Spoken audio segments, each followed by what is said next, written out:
Então, olá, alunos, espero que estejam todos bem. Mais uma semana se passou e novamente aqui estou para a nossa aula semanal. E essa semana será o capítulo 11, Construção da Cidadania. Ao falar sobre a luta pela democracia, durante o governo Figueiredo de 1979 a 1884, a economia brasileira passou por uma grave crise. A inflação era muito alta e as dívidas do governo eram maior que toda a sua arrecadação de impostos. Essa crise se prolongaria por toda a década de 80 e por isso ficou conhecido como a década perdida. Nesse período, líderes da oposição à ditadura lançaram uma campanha pela volta das eleições diretas para presidente da República.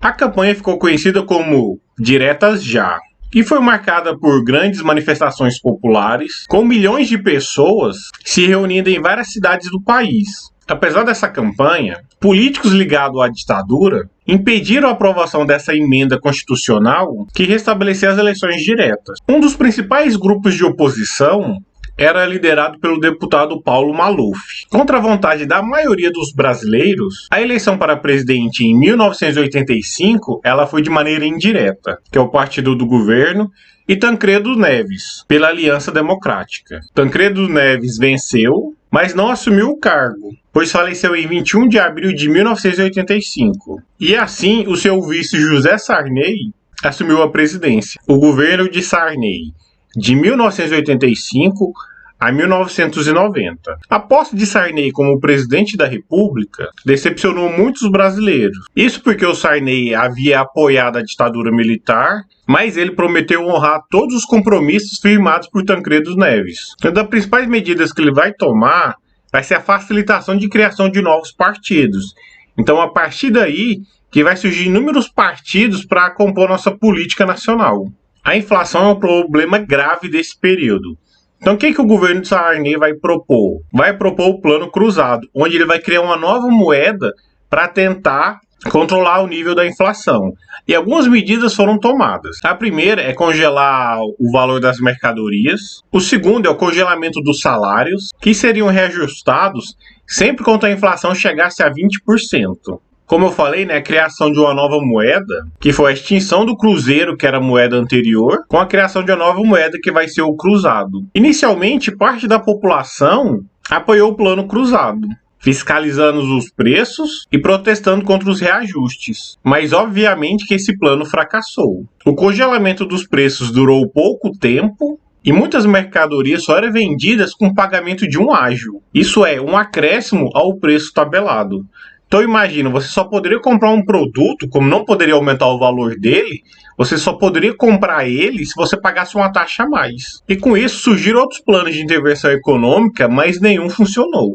E no auge da crise, a inflação chegou a mais de 80% ao mês em março de 1990. Mas nem tudo foi ruim. Nesse mesmo período vai surgir a Constituição Cidadã. Em 5 de outubro de 1988, a Assembleia Nacional Constituinte promulgou a nova Constituição Federal, assim consolidando a redemocratização do país. E essa mesma Constituição é vigente até os dias de hoje e foi considerada a mais democrática da história do Brasil. Alguns pontos se destacam, como a igualdade jurídica, em que todos são iguais perante a lei. Garante-se aos brasileiros e estrangeiros residentes no país o direito à vida, liberdade, a igualdade, a segurança e a propriedade. Outro ponto em destaque é subordinação de todos à lei.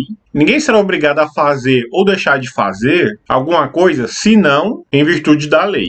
Outro ponto em destaque é liberdade de pensamento, crença religiosa, de expressão intelectual, de locomoção e associação. São livres as manifestações de pensamento, o exercício de cultos religiosos, a expressão intelectual, independente de censura ou licença, o direito de ir e vir, isto é, a liberdade de locomoção por todo o território nacional. Também destacamos a garantia de liberdades do cidadão. Também se destaca a emancipação das cidadanias. A Constituição Federal vigente garantiu, em alguns setores, a emancipação da cidadania aos analfabetos indígenas, negros e jovens. O direito de voto foi conquistado para todos. Agora, negros, jovens e analfabetos têm o direito de votar. O racismo foi considerado crime inafiançável e imprescritível e sujeito à pena de reclusão. As manifestações indígenas e afro-brasileiras devem ser protegidas pelo Estado brasileiro. Os povos indígenas adquiriram o direito de posse de terra que tradicionalmente ocupavam. O início do governo Collor. Após quase 30 anos sem os brasileiros terem o direito de escolher seu representante, os brasileiros reconquistaram esse direito e em 1889, Fernando Collor de Mello foi eleito presidente do Brasil. Collor se apresentou como um político preocupado em modernizar o Estado, defendendo a privatização e combatendo os monopólios, e a abertura do país para a concorrência internacional. Esse novo governo tomou medidas para combater a hiperinflação, que chegava a 2.700% ao ano. E em 16 de março de 1990, um dia após a sua posse, as autoridades econômicas anunciaram o Plano Collor, que teve um imenso impacto social. Veja algumas dessas medidas. A primeira foi bloqueio de contas e aplicações financeiras nos bancos. Também teve o confisco de cerca de 80% do dinheiro que circulava no país, incluindo o das cadernetas de poupança. Teve a extinção da moeda vigente, que na época era o cruzado, e restabelecimento do cruzeiro. Então, novamente, teve uma troca de moeda. E em cerca de 2 anos, teve graves investigações contra ele sobre sua família de investigação de corrupção.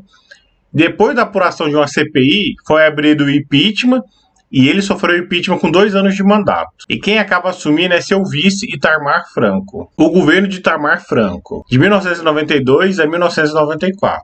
Itamar Franco convidou políticos de diversos partidos para compor seus ministérios. Entre eles se destaca a figura do Fernando Henrique Cardoso, o FHC, que era o ministro da Fazenda da época e foi responsável pela criação de uma nova moeda para acabar com a inflação. Essa moeda tinha o codinome de Plano de Unidade Real, que acabou se tornando o real. Ela tirava as frações das notas, como as notas de 1.000, 100.000 cruzeiros, e acabou caindo para a unidade real. 1, 2, 5, 10, 50 e 100. Em julho de 1994, a inflação mensal era de quase 50%. E a partir da implementação do real como uma nova moeda, no próximo mês ela fechou a 4%. E esse resultado serviu para impulsionar a carreira e a candidatura política de Fernando Henrique, que foi candidato à presidência e acabou sendo eleito. E o governo de Fernando Henrique vai de 1995 a 2002. Como Fernando Henrique fez um excelente trabalho como ministro da Fazenda, que deu a ele a possibilidade de se tornar o presidente do Brasil. Durante seu primeiro mandato, teve um grande fortalecimento da economia. Essa nova moeda serviu para garantir e controlar ainda mais a inflação. E uma das medidas para controlar a dívida pública foi a privatização. Então, várias empresas estatais foram privatizadas. Entre elas se destaca a Vale do Rio Doce, que era a maior mineradora que existe. Era uma empresa brasileira e depois da sua privatização ela passou a se chamar somente Vale. Até então não existia reeleição para presidente. Como o Fernando Henrique teve um primeiro mandato excelente, acabou que os deputados acabaram aprovando o projeto de reeleição e ele acabou sendo reeleito. Mas o seu segundo mandato não foi tão bom como o primeiro, onde ele acabou perdendo popularidade. E após o mandato de Fernando Henrique, o próximo presidente eleito vai ser Luiz Inácio Lula da Silva, o Lula, que vai de 2003 a 2010. O governo Lula inicialmente teve grandes impactos sociais positivos, como diminuição da miséria com projetos sociais, como o Bolsa Família, inserção de jovens na faculdade com programas como ProUni, e entre outras medidas. Teve o pagamento da dívida externa com o FMI, que gerou para ele uma grande popularidade, que foi motivo para sua reeleição. Só que no seu segundo mandato, esquemas de corrupções já começaram a vir à tona, como o mensalão, que era uma prática de dar verbas para deputados aprovarem seus projetos. Em meio a todos os problemas de corrupção do seu mandato, foi certo com cerca de 85% de popularidade, e foi suficiente para lançar a candidatura da presidente Dilma, que o seu mandato vai de 2011 a 2016. Já no seu primeiro mandato, ela não teve uma grande influência como foi o mandato do presidente Lula. Mesmo não tendo bastante popularidade, ela acabou sendo reeleita. Mas por causa de pedaladas fiscais, ela acabou sofrendo impeachment. E quem vai assumir vai ser seu vice Michel Temer, que vai de 2016 a 2018. E após o mandato de Temer, começa o mandato de Jair Messias Bolsonaro.